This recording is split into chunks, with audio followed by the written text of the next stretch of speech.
हमारे इर्द गिर्द की दुनिया वही देखने में तो बड़ी बेतरतीब लगती है ना। लेकिन इस सारी भागदौड़ और अफरा तफरी के पीछे मंतिक और तरतीब के कुछ छुपे हुए उसूल काम कर रहे हैं। आज हम उनमें से एक बहुत ही बुनियादी उसूल को समझेंगे, जो हमारी रोज़मर्रा की ज़िंदगी में भी हर जगह मौजूद है। कभी सोचा है कि हम ये कैसे करते हैं?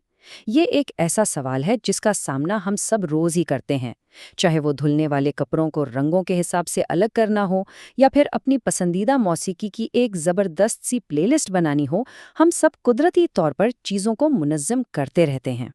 तो ये जो हम चीज़ों को ग्रुप्स में बांटते हैं ना, ये बज़ाहिर एक आम सा काम लगता है, लेकिन रियाजी में इसी सादा से आइडिया का एक बहुत ही ताकतवर नाम है।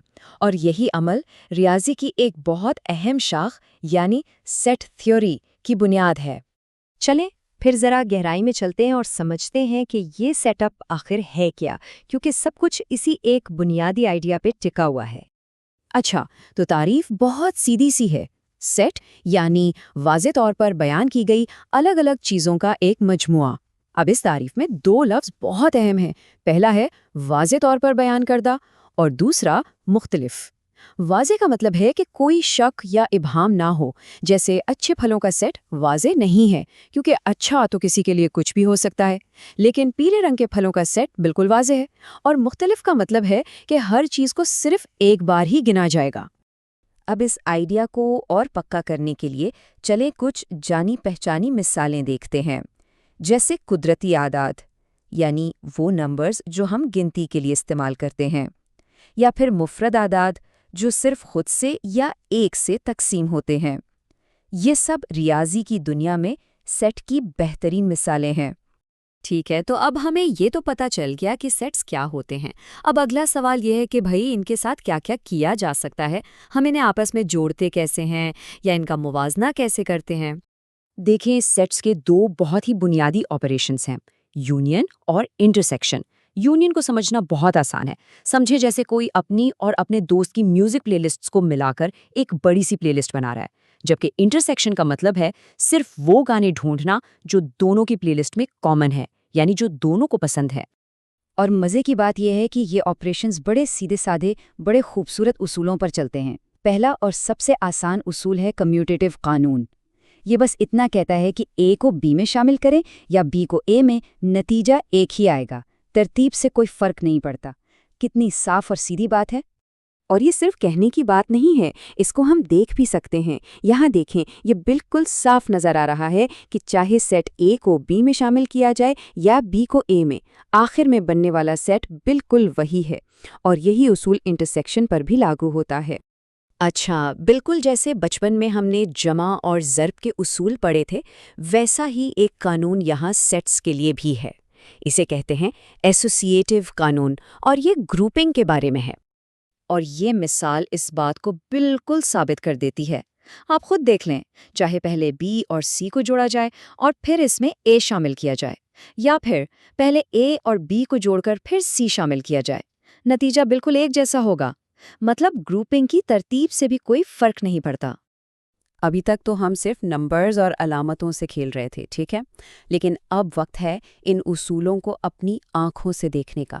और यकीन करें, यही वो आहा मोमेंट है जहां सब कुछ एकदम से समझ आ जाता है। अच्छा, ये कानून है डिस्ट्रीब्यूटिव कानून।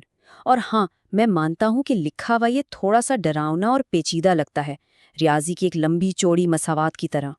लेकिन जैसे ही हम उसके लिए वेन डायग्राम बनाते हैं ना, सारा मामला बिल्कुल साफ हो जाता है।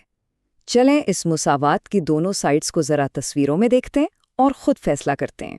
और ये देखें, क्या कमाल की चीज़ है। बाईं तरफ देखें, पहले बी और सी का कॉमन हिस्सा लिया, फिर उसे ए के साथ मिला दिया। और दाईं तरफ पहले ए और बी को मिलाया, फिर ए और सी को, और फिर इन दोनों का कॉमन हिस्सा निकाला। नतीजा, दोनों तस्वीरों में जो रंगीन हिस्सा है वो बिल्कुल एक जैसा है। ये है तस्वीरी सबूत की ताकत। अब हम एक ऐसे कानून की तरफ बढ़ रहे हैं जो ना सिर्फ बहुत दिलचस्प है, बल्कि इसका असर मंतिक और कंप्यूटर साइंस की दुनिया में बहुत गहरा है। और ये कवानीन किसी और ने नहीं बल्कि एक हकीकी शख्स ऑगस्टस डी मॉर्गन ने बनाए थे।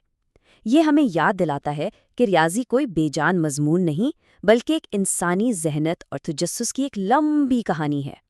तो डी मॉर्गन ने क्या कमाल किया, उन्होंने सेट्स को मिलाने यानी यूनियन, उनका कॉमन हिस्सा निकाल ले यानी इंटरसेक्शन, और वो चीज़ें जो सेट में नहीं हैं इनके दरमियान एक बड़ा हैरान कुन ताल्लुक ढूंढ निकाला। ये एक तरह से मंतिक को उलट कर देखने जैसा है। उनका पहला कानून कुछ इस तरह है, दो सेट्स के यूनियन का जो कॉम्प्लीमेंट है वो उनके अलग अलग कॉम्प्लीमेंट्स का इंटरसेक्शन होता है। आसान जुबान में मतलब ये कि जो चीज़ें ना ए में हैं और ना बी में हैं वो दरअसल वही है जो ए में भी नहीं है और बी में भी नहीं है। चलें, इसको एक मिसाल से समझते हैं। मसवात की एक तरफ हमने पहले ए और बी को मिलाया और फिर देखा कि कौन से नंबर्स हैं जो इस मिलाप में नहीं हैं। दूसरी तरफ हमने पहले देखा कि ए में क्या नहीं है, फिर देखा कि बी में क्या नहीं है, और फिर इन दोनों में जो कॉमन था वो निकाला, और नतीजा दोनों तरफ बिल्कुल एक ही सेट आया, साबित हो गया। और ये कोई सिर्फ किताबी बात नहीं है। जब भी हम गूगल पर कुछ सर्च करते हैं जैसे cats and dogs not birds, तो इसके पीछे दरअसल यही डी मॉर्गन के कवानीन की मंतिक काम कर रही होती है, ताकि मालूमात के इतने बड़े समंदर से सही चीज़ निकालकर हमारे सामने लाई जा सके। तो आज की इस सारी गुफ्तगू से हमने क्या सीखा? पहली बात तो ये कि सेट एक बहुत ही सादा सा तरीका है बेतरतीबी में तरतीब लाने का। फिर हमने यूनियन और इंटरसेक्शन को समझा कि ये कैसे काम करते हैं। ये भी देखा कि वेन डायग्राम कैसे मुश्किल चीज़ों को आसान और देखने के काबिल बना देते हैं। और सबसे अहम बात, ये उसूल सिर्फ रियाजी की किताबों में नहीं बल्कि हमारी रोज़मर्रा की टेक्नोलॉजी की बुनियाद हैं। तो अगली बार जब आप चीज़ों को समेट रहे हों या कोई लिस्ट बना रहे हों तो याद रखिएगा कि आप सेट थियरी के बुनियादी उसूल इस्तेमाल कर रहे हैं। और ये हमें एक बड़े सवाल की तरफ ले जाता है, हमारी ज़िंदगी में और कौन से ऐसे छुपे हुए उसूल हैं जो इस सारी भाग दौड़ को कोई मतलब देते हैं।